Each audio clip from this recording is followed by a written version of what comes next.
Today, I'm painting a picture with cinnamon, paprika and turmeric. I'm making paints out of spices. First things first, a little health and safety announcement. Keep your crafting and food preparations separate. This plate will be used for food in the future, so I'm only letting food items touch it.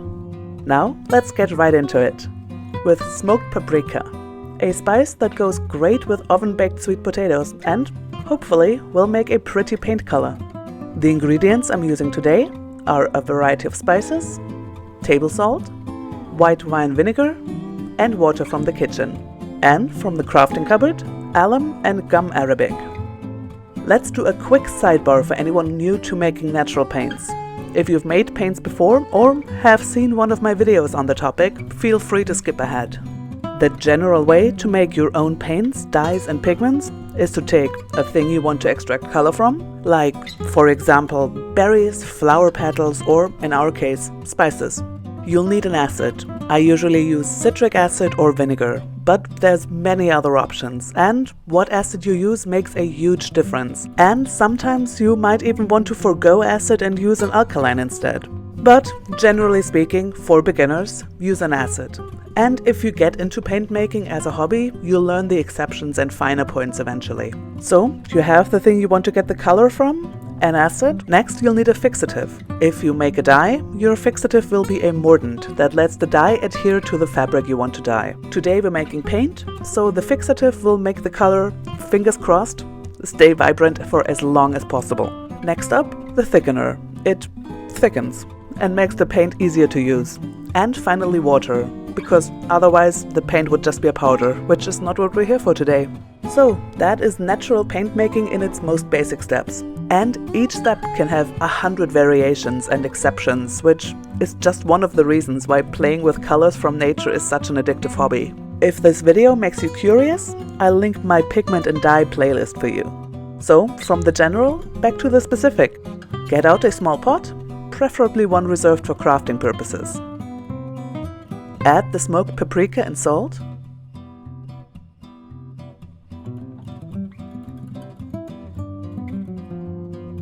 A shot of vinegar, a third of a tablespoon or about a teaspoon of alum, and a little water, about 100 milliliter or a little less, just enough so the salts can dissolve. More would dilute the paint.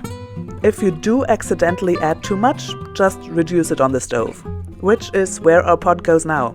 It'll simmer for about 10 minutes or more if you need to get rid of excess water. Find a little jar to hold the paint.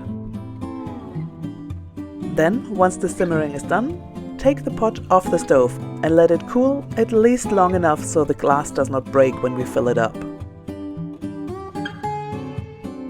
I'm excited about that color, so pretty.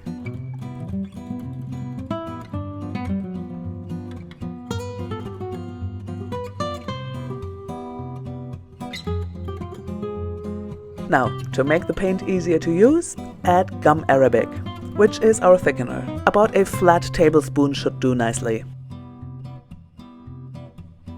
Shake it up a lot to allow the gum to dissolve and distribute evenly.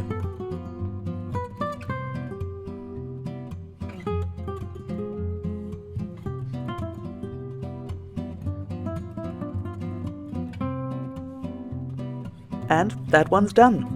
Let it sit for a couple of days. I've noticed in my previous experiments that natural paints shift slightly for the first couple of days until they settle into their final hue.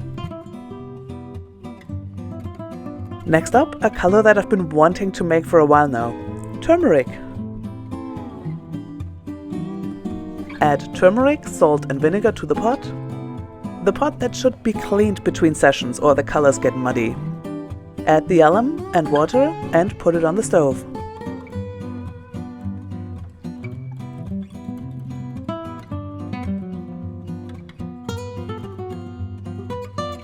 Oh my, that is a lovely color.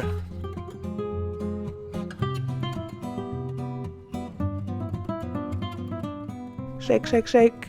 Shake, shake, shake.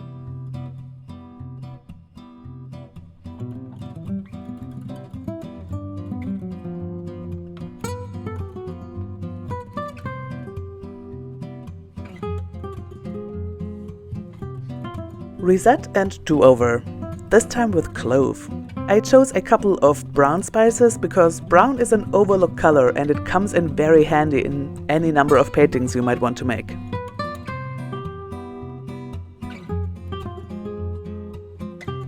So in the pot go clove, salt, vinegar, alum and water, and put it on the stove. Speaking of the stove, simmering vinegar-based paints is the worst part of the whole process. The smell is awful. But with spices, eventually the vinegar scent gets overpowered by the scent of the spice, which usually is a good indicator that it's been on the stove long enough. That's a gorgeous dark brown. I have high hopes for that.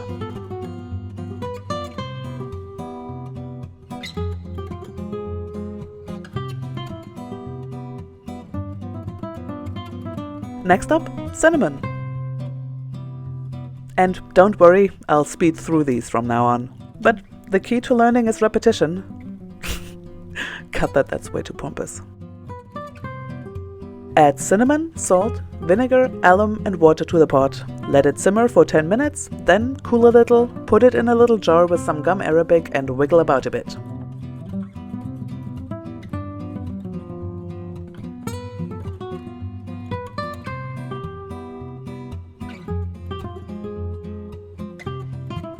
Finally, and I bought this one especially during my weekly Corona-compliant shopping trip, paprika, the unsmoked variety. The color smoked paprika gave is a little too dark for my taste, and my hope is that the paprika proper might give a nice vibrant red.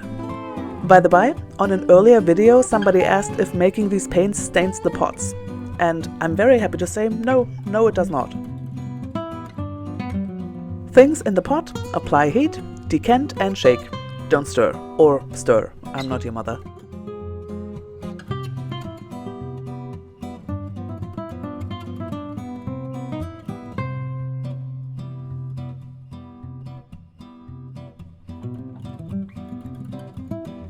So the colors of smoked and unsmoked paprika did end up very different, and I'm very happy I made a second go. Next, I'll write labels for all of them, listing all the ingredients and the date I made them. So in the future, I'll be able to track back and compare recipes, ingredients and outcomes.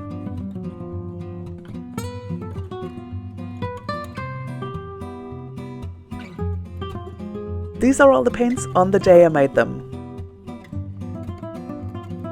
And this is them the next day, once they settled. Now let's make a picture. I'll use the paints one after another, first settled and then once I shake them up again. This is the sweet paprika, unsmoked and settled. A nice, but quite faint red. Once I shake it up, it is much more intense.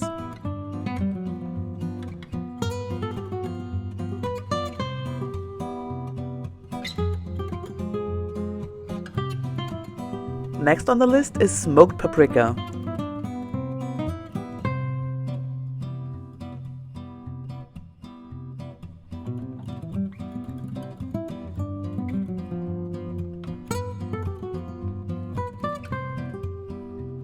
And once shaken, the smoke part seems to come through and it looks quite grey, as if there were ashes in there.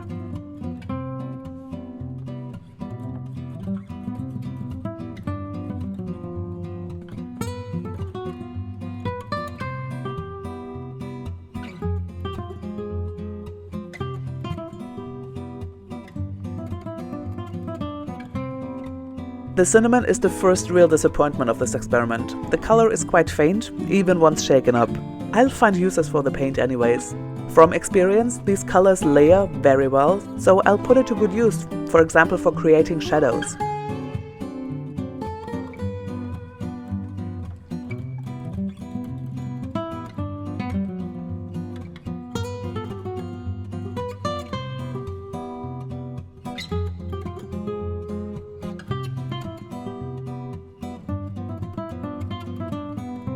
The turmeric! I'm so excited about the turmeric.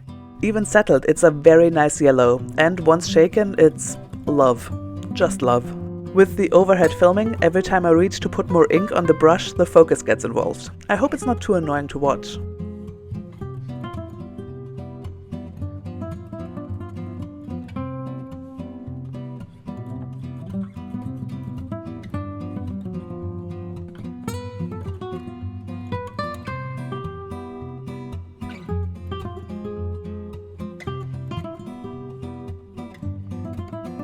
Just as I was about to pack up, I remembered trees usually grow out of the ground, so I'm painting some ground. Once I'm done with that, I'll leave it to dry.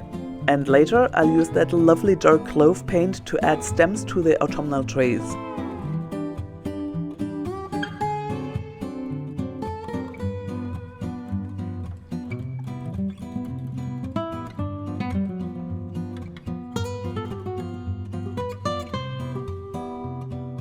This is a few hours later, and everything is dry and all the inks dried very nicely. And, unless I'm mistaken, the turmeric looks even more intense now. So, the clove. I thought I had saved the best for last, but the clove paint is a bit of a letdown. Smells gorgeous though, and with a little bit of extra effort it'll work out just fine.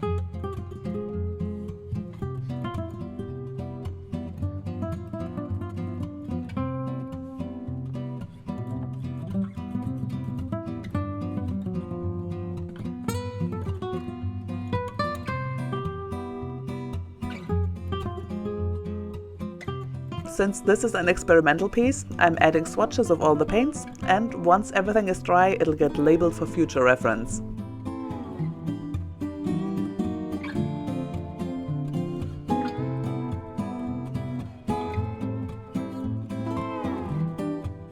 The turmeric, still gorgeous.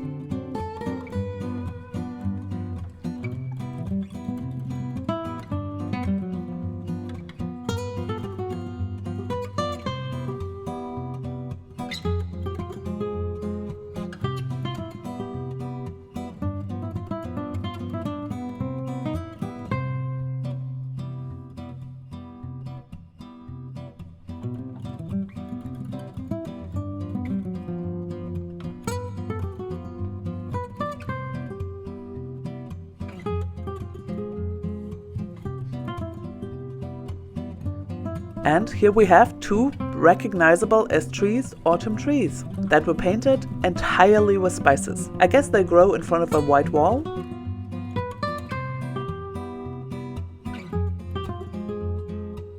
Thank you so much for coming with me on this journey of discovery. If you had a good time and enjoyed the video, you could subscribe and click the bell icon so you don't miss any future videos.